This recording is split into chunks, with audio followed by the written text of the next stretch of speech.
ኤላ እንግዲህ ከካናዳ ገብቷል ማለት ነው። የኔ ፍቅር መጥቼልሻለሁ እያለ ይገኛል። ሰላም ሰላም ቤተሰብ እንዴት ናቸው? ከኔ ጋር ሁሉ ሰላም ነው፣ እግዚአብሔር ይመስገን። እንግዲህ ሰራተኛዋ አደይ ድራማ ኤላ በመምጣቱ ሁላችንም ደንግጠናል። እስከ ዛሬ ድረስ የት ጠፍቶ ከርሞ ነው?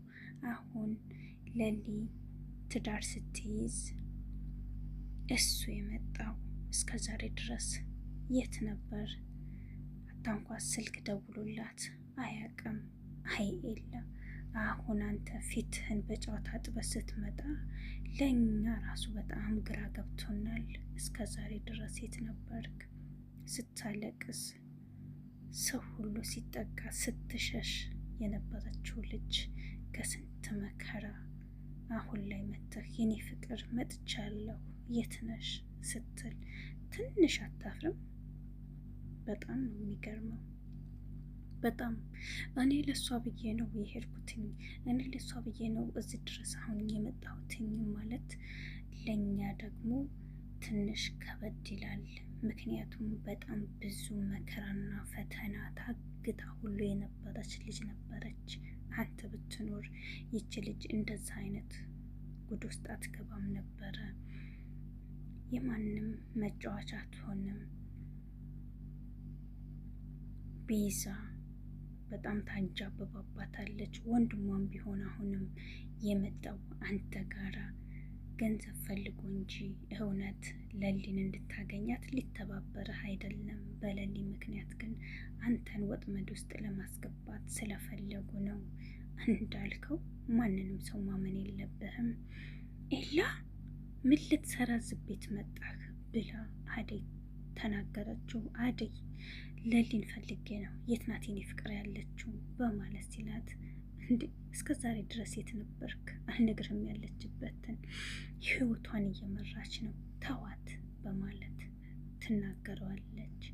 እዚህ ጋር ፍቅርም አገኛት መንገድ ላይ። ለሊ የት እንዳለች ታውቂያለች ሲላት፣ አላውቅም። ውይ እሷ እኮ ትዳር መስርታለች፣ ትዳሯን አሁን ልታበላሽ ነው እንደመጣው፣ እሷ ባለ ትዳር ናት በማለት ፍቅርም ደገመችለት። የጠየኩሽን መልሽልኝ፣ እሱን ሁላችሁም እየደጋገማችሁ ልቤን አታቁስሉት። አዎ ሰምቻለሁ በማለት ፍቅርም አንገቷን ሁሉ ይዞ ተናገር እያለ በጣም ሲያስጨንቃት ነበር። በጣም ስትጮህ ነበር። ባክንን ያላየኋትም ልቀቀኝ እያለች እሷም ስትፍረጨረጭ ነበር። ኩኩሻና መጣች።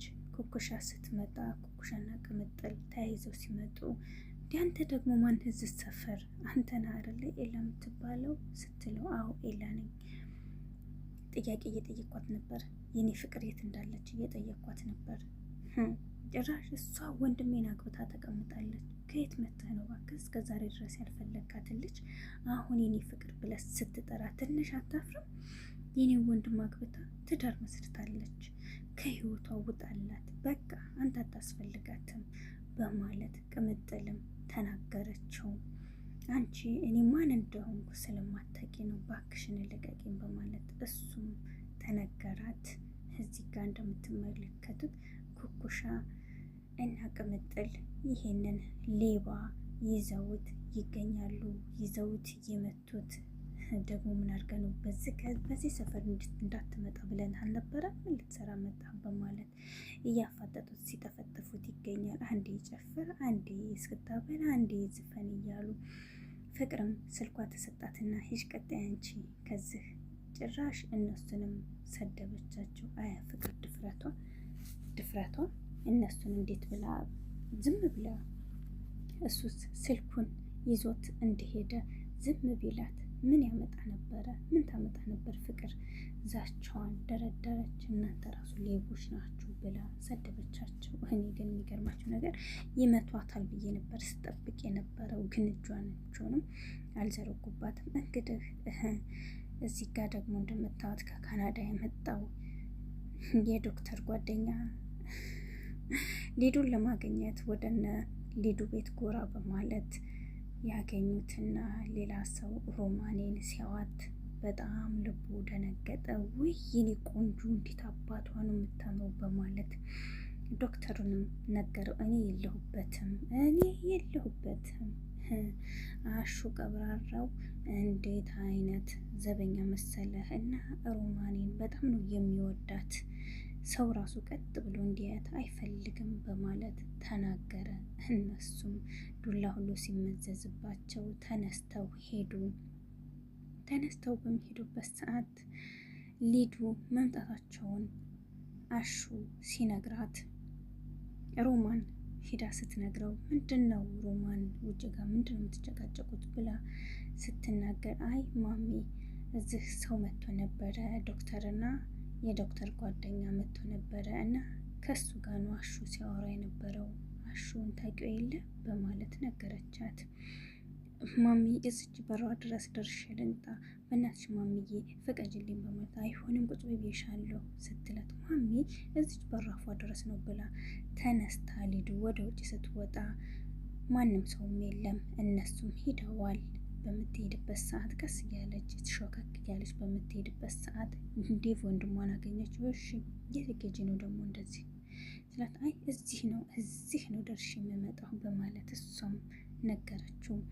እኮ የት ነው ሲላት በቃ እኔ እኮ ካሁን በኋላ ምንም ሰው መቆጣጠር አይችልም በቃ ትልቅ ነኝ አድጌያለሁ ለምን ብላ እዚች ጋር አደይ ጋር ደርሼ ልመጣ ነው በማለት እሱንም ሸውዳው ሊዱ እነሱን ዶክተርን ፍለጋ አይኗ ይንከራተታል። እነሱ እንደሆነ በመኪና ነው የሄዱት። ብትሄድም የትም ቦታ ልታገኛቸው አልቻለችም። መሀል መንገድ ላይ ቁማ ቀርታለች። በጣም ነው የሚገርመው። እዚህ ጋ አቤና ቤቲ ሄለን እኔ እንደኔ እውነቱን ነግሯት ይቺ ፍቅረኛ የነበረች እዛ እያለሁኝ ስለዚህ አሁን ላይ ደግሞ እየደወለች እየረበሸች ነው የኔ ፍቅር ይሄ ነው ያለው ነገር ብሎ ማስረዳት እንዳለበት እሱ ግን ሄሉን እየደበቃት ይገኛል። አንድ ቀን ግን እውነቱ ሲወጣ ምን እንደሚፈጠር ሁላችንም ጠንቅቀን እናውቃለን። በፍቅር ላይ በትዳር ላይ እንደዚህ ድብብቆሽ ይቅርባችሁ ማለት ነው እና ጥሩ አይደለም። እዛ ጋር ያስቀመጣችሁትን ነገር መሰረዝ አለባቸው። ህይወት እንደሆነች በጣም ከባድ ናት። ሄለን በጣም ነው የምትከታተለው። ሄለን ትከታተለዋለች። ምንድን ነው አቤ ምንድን ነው የተፈጠረ ነገር አለ እንዴ? አይ የኔ ቆንጆ የኔ እናት የኔ ፍቅር በስራ ጉዳይ ነው እንጂ ሌላ ምንም ነገር የለም፣ ስራ ነው እየተደወለልኝ ያለው በማለት እሷንም ያሳምናታል። አይ አቤ ፊት እኮ ልክ አይደለም፣ በብስጭት ነው ስልክ እያወራክ ያለከው፣ ምን ሆነ ነው ስትለው ምንም አልሆንኩ የኔ ፍቅር ብሎ እሷንም ዝም አደረጋት። እሷም እሺ ብላ ዝም አለች። የግን ደህና ነሽ ስላት አሁን በጣም ሰላም ነኝ አለችው። እንግዲህ ቅምጥልና ኩኩሻ አያልቅባቸው መንገድ ላይ ተቀምጠው ልክ እንደ ዘበኝነት ሰፈሩን እየጠበቁ ይገኛሉ። እሺ ምን እየሰራችሁ ነው ብላ ማዘሯ ስትጠይቃቸው አይ እኛ ምንም እየሰራን አይደለም እንደው እዚህ ቁጭ ብለን አላፊ አግዳሚውን እያየንና ሰፈሩን እየጠበቅን ነው በማለት እነሱን መልስ ሰጧት። እሺ የስኬጅ ነው ማዘር ብለው ሲጠይቋት በረከቴና ለሊ ናፍቆኛል ወደ እነሱ እየሄድኩ ነው በማለት እሷም ተናገረች።